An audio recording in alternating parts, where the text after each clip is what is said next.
News nation आप देख रहे हैं, आपके साथ मैं हूं विद्यानाथ झा। इस वक्त हम बाघंबरी मठ में मौजूद हैं, जहां पर महंत नरेंद्र गिरी की मौत हुई। अब उनका पार्थिव शरीर पोस्टमार्टम के बाद यहां आ चुका है। मैं आपको तस्वीरों के जरिए दिखाता हूं। देखिए, ये वो रथ तैयार किया गया है जिसके जरिए उनको संगम तक ले जाया जाएगा, जहां पर सनातनी परंपरा के अनुसार स्नान कराया जाता है पार्थिव शरीर को, और उसके बाद फिर इसी रथ के जरिए उन्हें यहां पर लाया जाएगा। और ये समाधि स्थल उनकी तैयार की गई है। ये देखिए, इस समाधि स्थल को एक बार दिखा दीजिए विकास। ये समाधि स्थल है जिसको फूलों से सजाया गया है। यहाँ पर मिट्टी खोदी गई है और ये वो बगीचा है जिसमें वो चाहते थे कि उनकी समाधि स्थल, यहाँ उनका समाधि स्थल बने, और इसीलिए यहाँ उनका समाधि स्थल बनाया गया है। बगल में एक नींबू का पेड़ है, पास में पीपल का पेड़ है, नीम का पेड़ है, और पूरा ये बगीचा है जिसमें वो यहाँ पर हमेशा आते रहते थे, बैठते थे। और बगल में ही हवन कुंड है जहाँ पर वो हवन किया करते थे। हमारे साथ इस वक्त इस बड़ी खबर पर और भी ज्यादा अपडेट के लिए, ज्यादा जानकारी के लिए हमारे तमाम सहयोगी जुड़े हुए हैं, और साथ ही हमारे वरिष्ठ सहयोगी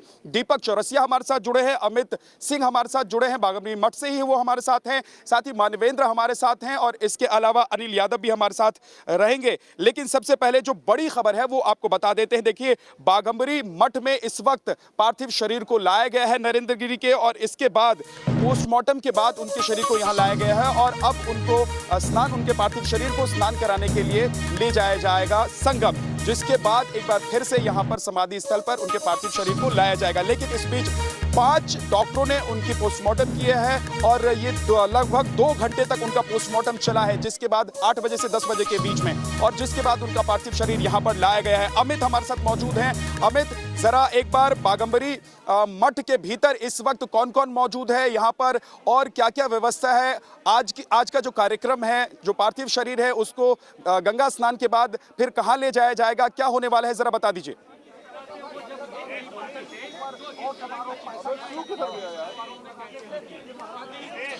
देखिए विद्या, बाघंबरी मठ में इस समय तमाम गहमा गहमी चल रही है, क्योंकि पार्थिव शरीर यहाँ पर है, और जिस तरह आपने बताया कि एक रथ तैयार किया गया है, स्पेशल रथ तैयार किया गया है। बनारस से 50 किलो फूल स्पेशल अलग अलग तरीके के इस रथ पर को सजाने के लिए यहाँ पर मंगाए गए हैं, और जो समाधि है, समाधि स्थल है, उसके बगल में ही ये रथ खड़ा है। और हम तस्वीर एक बार फिर से आपको उस समाधि स्थल की दिखा दें जो तैयार किया गया है। यहीं पर 12 बजे का समय दिया गया था विद्या, लेकिन जो पोस्टमार्टम की प्रक्रिया है वो कुछ ज़्यादा लंबे तक की, करीब 2 घंटे तक पोस्टमार्टम हुआ, इसलिए शायद 12 बजे से थोड़ा और अधिक वक्त लग जाए, क्योंकि अभी रथ लगभग तैयार है। तमाम जो सनातनी प्रक्रियाएं हैं, जो परंपराएं हैं, उनके मुताबिक शव को तैयार किया जा रहा है। हमारे साथ एक भक्त मौजूद हैं, वो जो बेहद अभी तक आप बहुत निराश थे, आप कुछ देर पहले रो रहे थे। जी, क्या दर्शन करने आए गुरुजी के, क्या कहेंगे? हम गुरुजी के लिए, हमारे गुरुजी थे भाई, हम उनकी सेवा करते थे, और हम नहीं थे, मैहर थे, पूर्णिमा था, और तो ये कांड हुआ तो हमको बड़ा मतलब अंतरात्मा से बहुत कष्ट हुआ कि आज एक प्रयागराज के शान चले गए। वो श्री हनुमान जी महाराज जी के लिए कितना न्यौछावर हो गए, इसका मतलब व्याख्या हम नहीं कर सकते। अच्छा, एक इतना ज्ञानी महंत इस तरह का कदम उठा सकता है, आपको लगता है? नहीं, ऐसा नहीं लगता है, ऐसा महाराज जी नहीं कर सकते। अब हमारा जो टीम है वो जांच कर रही है। अच्छा, एक बार फिर से आपको तस्वीर दिखाएंगे। जी विद्या। ठीक है अमित, आपके पास लौट कर आऊंगा। मानवेंद्र है हमारे साथ, साथ ही अनिल यादव है, उनके पास भी चलेंगे। लेकिन दीपक जी, अब समाधि स्थल तैयार है और मौत हो चुकी है, और उसके बाद जांच की बात भी हो रही है। आपके साथ ही आपके शो में कल देश की बहस में पूर्व डीजीपी विक्रम सिंह बैठे हुए थे। वो ये कह रहे थे कि उनको सबसे पहले तो सुसाइड पर शक, और उस लेटर पर भी शक है जो सुसाइड के बाद मिला है, जो सुसाइड नोट है। साथ ही वो कह रहे थे कि पोस्टमार्टम में अगर इतनी देरी की जा रही है तो उस पर भी सवाल खड़े हो रहे हैं। जी हाँ, उनका ये कहना था, और उन्होंने टेक्निकल पॉइंट्स हमको बताया, क्योंकि वो पूर्व डीजीपी हैं, वो बेहतर तरीके से समझते हैं कि इन्वेस्टिगेशन कैसे होता है। लगभग 45 घंटे हो गए हैं महंत जी को ब्रह्मलीन हुए, लेकिन अगर पोस्टमार्टम देर से होता है तो उनका जो कहना था, जो लीजिएचर मार्क बनते हैं गले के ऊपर, आप लटके हैं या आपको रस्सी से खींच के मारा गया है, इन मार्क्स में डिफरेंसेस आ जाते हैं, ये उनका कहना था। दूसरा ये कहना था कि पेट के अंदर आपका जो बॉडी के अंदर का जो केमिकल होता है वो भी 45 घंटे के अंदर डिकम्पोज होने लगता है, और ऐसे मामलों में पोस्टमार्टम जितनी जल्दी हो जाए उतना बेहतर है। लेकिन उनके कई वैलिड पॉइंट्स थे, जैसे उनका कहना था कि ये जो पूरा का पूरा सुसाइड लेटर है, लेटर नहीं वसीयत लगता है, क्योंकि कौन व्यक्ति अपने सुसाइड लेटर के हर पेज पर अपने सिग्नेचर करेगा, वो भी अलग अलग से दिखाई देते हुए। कौन व्यक्ति अपने सुसाइड नोट में लिखेगा कि इससे 25 लाख रुपए ले लेना और इससे मुझे 25 लाख रुपए लेना है। कौन व्यक्ति अपने सुसाइड नोट में एक को तो बोल देगा कि गद्दी की जिम्मेदारी इसके पास है और बाकी 3 को कल्पित बना देगा। मैं ये नहीं कह रहा कि जिनके नाम उन्होंने लिखे हुए हैं दीपक जी मैं आपको रोक रहा हूं, बीच में रोक रहा हूं दीपक जी, क्योंकि देखिए अब यहाँ से पार्थिव शरीर को संगम के लिए ले जाया जा रहा है। अमित सिंह हमारे सहयोगी यहाँ पर मौजूद है। अमित, जरा दिखाइए और बताइए कि पार्थिव शरीर को यहाँ से कहां और किस जाएगा, पार्थिव शरीर के साथ कौन कौन।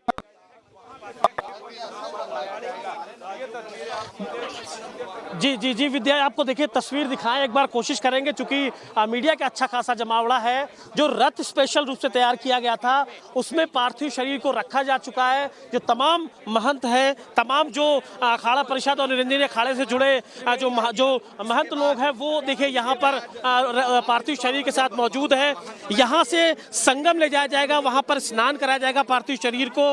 उसके बाद जो बड़े हनुमान जी का मंदिर है, लेटे हुए हनुमान जी का मंदिर है, वहाँ पर ले जाया जाएगा। और उसके बाद जो व्रत है वो वापस यहाँ पर समाधि स्थल आएगा बाघंबरी मठ में। लेकिन इस दौरान तमाम जो लोग हैं वो जन दर्शन के लिए जगह जगह पर मौजूद होंगे, इसलिए समय थोड़ा ज़्यादा लग सकता है। और शायद प्रशासन ने इसी चीज़ को देखते हुए, क्योंकि भीड़ बहुत ज़्यादा उमड़ने की उम्मीद है, इसलिए जो आज तमाम शहर के स्कूल कॉलेज थे उनको बंद कर दिया है, क्योंकि लगातार लोग बड़ी संख्या में हाथ में फूल लेकर अपने महाराज के, अपने महंत के अंतिम दर्शन करने के लिए यहाँ पर पहुँच रहे हैं। दूर दूर से लोग आ रहे हैं। सुबह हमने दिखाया था मध्य प्रदेश से लोग आए थे, उत्तर प्रदेश के अलग अलग जिलों से लोग आए थे। दूर दूर से लोग यहाँ पर पहुँच रहे हैं और अपने जो महाराज हैं उनके अंतिम दर्शन करने के लिए बहुत व्याकुल है। तो कहीं ना कहीं जो 12 बजे का समय था उससे ज़्यादा समय लग सकता है। तमाम जो प्रक्रियाएं हैं सनातनी धर्म के अनुसार उनको पूरा किया जाएगा। और देखिए रथ को स्पेशल सजाया गया है फूलों से, क्योंकि 50 क्विंटल फूल बनारस से मंगाए गए, जो मैं पहले बता चुका हूं। तो तमाम उस प्रक्रियाओं को करते हुए अब यहां से पार्थिव शरीर को इस रथ से धीरे धीरे ले जाया जा रहा है। और जन दर्शन करते हुए ये जो रथ है सबसे पहले संगम पहुंचे हुए, जहां पे पार्थिव शरीर को स्नान कराया जाएगा। जी विद्या। ठीक है अमित तस्वीरें दिखाते रहिए, क्योंकि ये जो तस्वीर है, अब देखिए एक अंतिम यात्रा की शुरुआत हो चुकी है। हालांकि पहले ही उन्होंने अपना शरीर त्याग दिया, सुसाइड नोट मिला है उनका। और इसके अलावा कहा यह भी जाता है कि जो संत होते हैं वो संत तभी बनते हैं जब वो अपने आप को समर्पित कर देते हैं। दीपक जी हमारे साथ लगातार बने हुए हैं। दीपक जी, नरेंद्र गिरी अब जो है निकल चुके हैं अंतिम यात्रा के लिए, उनका रथ तैयार है, तस्वीरें हम दिखा रहे हैं, लेकिन कई ऐसे अनसुलझे सवाल अपने पीछे वो छोड़ गए हैं वो सुसाइड नोट के जरिए। और कई पहलू ऐसे हैं जिनको अभी देखना, जिनकी पड़ताल करना बहुत जरूरी है। निसंदेह विद्या, और इसीलिए पुलिस के फाइनल वर्ड का इंतजार है। पुलिस की तरफ से अभी सिर्फ इतना कहा गया है कि उनके शिष्यों ने बताया कि उन्होंने आत्महत्या की है। पुलिस का कोई ऑफिशियल वर्जन नहीं आया है, और पुलिस के ऑफिशियल वर्जन में सिर्फ इतना कहा गया है कि एक सुसाइड नोट मिला है, बाकी की विवेचना जारी है। वो भी सुसाइड की जो बात कह रहे हैं वो उनके शिष्यों ने ये कहा, इसके अनुसार कह रहे हैं। हालांकि आईजी ने इससे थोड़ा इतर स्टेटमेंट दिया था, उन्होंने ये कहा था कि उन्हें सुसाइड लगता है। लेकिन उत्तर प्रदेश पुलिस का ऑफिशियल स्टैंड ये है कि उनके जो चेले थे, जिन लोगों ने दरवाजे को तोड़ा, 23 लोग जो थे जिन्होंने दरवाजे को तोड़ के महाराज जी के शव को नीचे उतारा, उन लोगों का कहना था। उसी के आधार पर पुलिस चल रही है। अब पुलिस को क्या पता करना है? सबसे पहले ये सुसाइड नोट सही है या नहीं है। दूसरी बात, क्या आनंद गिरी के पास ऐसी कोई सीडी है, ऐसा कोई फोटो है, ऐसी कोई महिला है जिसके ब्लैकमेल से महाराज जी डर रहे थे? फाइनेंशियल ट्रांजैक्शंस इस बीच में ट्रस्ट के क्या हुए हैं, क्योंकि मामला ट्रस्ट की संपत्ति और उनके गड़बड़ झाले को लेकर देखकर ही लगता है। जिन दो लोगों के नाम लिखे हैं कि इनमें 25-25 लाख रुपए लिए, उन दोनों का इस पूरे मामले से क्या कनेक्शन था? महाराज जी ने उनको 25-25 लाख रुपए किस आधार पर दिए, ये भी एक बड़ा सवाल है, क्योंकि मठ और मंदिर इस तरह के लेन देन पर यकीन नहीं रखता।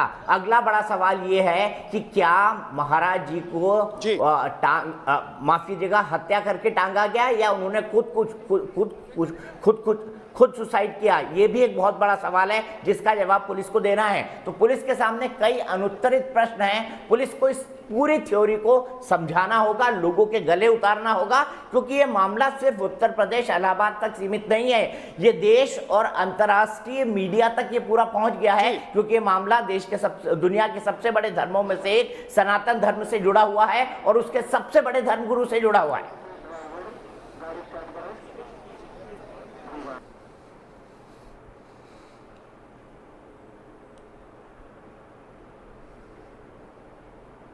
यात्रा के लिए रथ निकल रहा है नरेंद्र गिरी का, और कुछ देर के बाद वो समाधि भी ले लेंगे। समाधि स्थल तैयार है, जहां पर वो चाहते थे वहीं पर उनकी समाधि स्थल को तैयार किया गया है, उसको सजाया भी गया है। लेकिन तमाम जो उनके चाहने वाले हैं, उनके शिष्य हैं या फिर उनको जानने वाले हैं, वो ये कहते हैं कि ऐसा वो कर नहीं सकते। पहला सवाल। दूसरी बात ये कि वो इतना, जितने पन्नों का सुसाइड नोट है, इतने पन्नों का लेख लिखना उनके लिए वो किसी ने देखा नहीं उससे पहले कि वो इतना सब कुछ लिख पाए।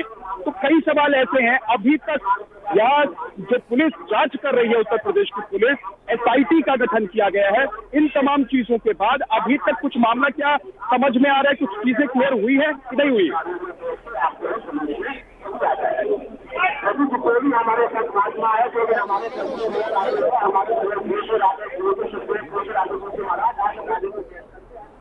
धर्मेंद्र, मैं पूछ रहा हूँ कि अभी काफी वक्त निकल गया है इस हत्या या मौत या आत्महत्या के बाद, अब तक कुछ चीजें क्या क्लियर हो पाई हैं? क्योंकि SIT का गठन हो चुका है, पुलिस अपनी जांच कर रही है, और साथ ही इस बात को लेकर भी सवाल उठाए जा रहे हैं कि जो लेटर उन्होंने छोड़ा है वो उनकी हैंडराइटिंग का है, क्या उन्होंने वो लिखा है या नहीं लिखा है। मानवेंद्र के पास चलेंगे, उनसे हम जुड़ नहीं पा रहे हैं, लेकिन एक बार फिर से अमित का रुख करते हैं। अमित हमारे साथ हैं। अमित, अब देख रहा हूँ मैं कि मुझे आवाज आ रही है, कुछ अनाउंसमेंट हो रहा है, क्या बताया जा रहा है? क्या आगे की जो प्रक्रिया है और जिस तरीके से अब आगे का कार्यक्रम होना है उसके बारे में बताया जा रहा है, क्या हो रहा है?